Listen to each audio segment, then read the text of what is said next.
Okay guys, pinaon ko na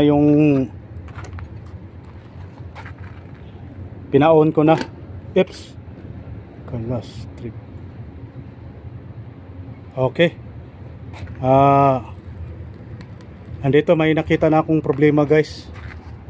Ayan, motor ang problema dahil may nag-spark. Ngayon papalitan natin ng motor to.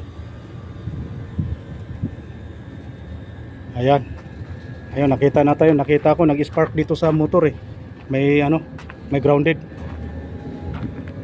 Okay na. So patayin ko muna yung breaker tapos tatanggalin natin yung motor. So ang gagawin ko, i-disconnect ko muna tong motor. Tapos papagadahin ko yung compressor kung walang problema yung compressor. So i-disconnect ko muna to tapos i-on ko ulit yung breaker. Baka nag-trip ang breaker. We have another problem. So there is a leaking also. See? Ayan o.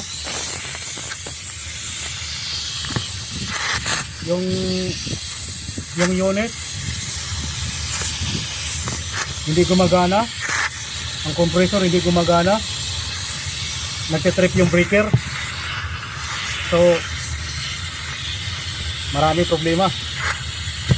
Lot of problem. There is a leaking.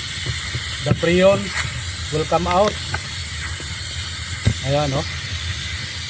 So disconnect this control wire. Kung magtitrip yung ang breaker. So akyat tayo sa taas, i-on natin uli. Then nagtitrip siya eh. Okay, ko muna, patayin ko muna yung breaker tapos papaganahin ko ulit. Nandito kasi yung breaker eh, sa taas eh. Akyatin natin.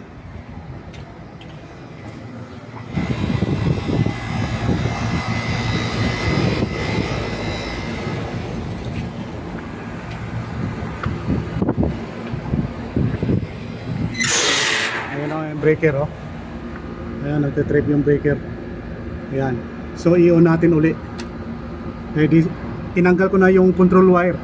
I'm disconnect the control wire there, the unit. So I on again.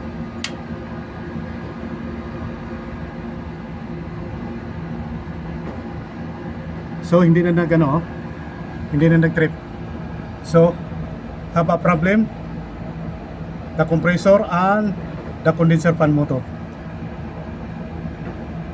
So may problema din yung yung compressor at saka yung condenser fan at saka may leaking. Okay guys, confirm na tayo. Ay nakita na natin ang mga problema pero checkin pa natin.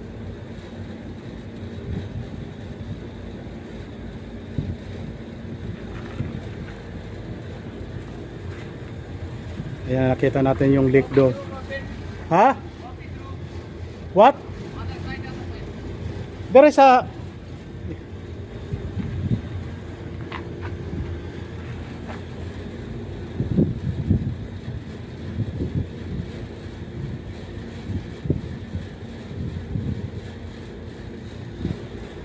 alamin pa natin kung magte-trip uli. Ngayon pina-on ko muna.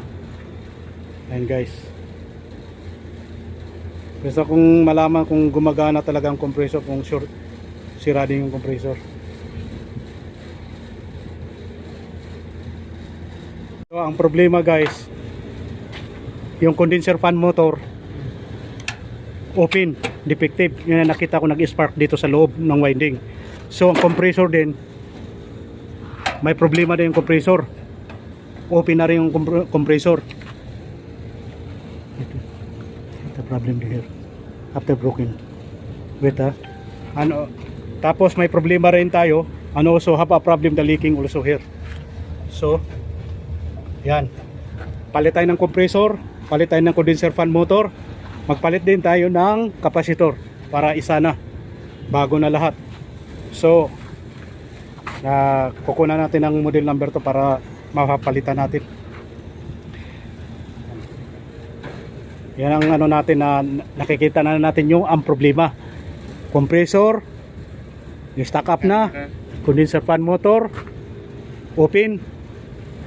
Tapos may leak, may butas. Ayan o, may butas. Yan ang problema. Ayan. So, papalitan natin to, i-request natin to. At saka sasabihin natin sa kliyente na yun ang problema. Okay guys, hanggang dito na lang. Don't forget to subscribe my YouTube channel, Loandown TV, at pindutin ang notification bell para updated kayo sa susunod ko mga bagong video. Okay guys, thank you at masalamat.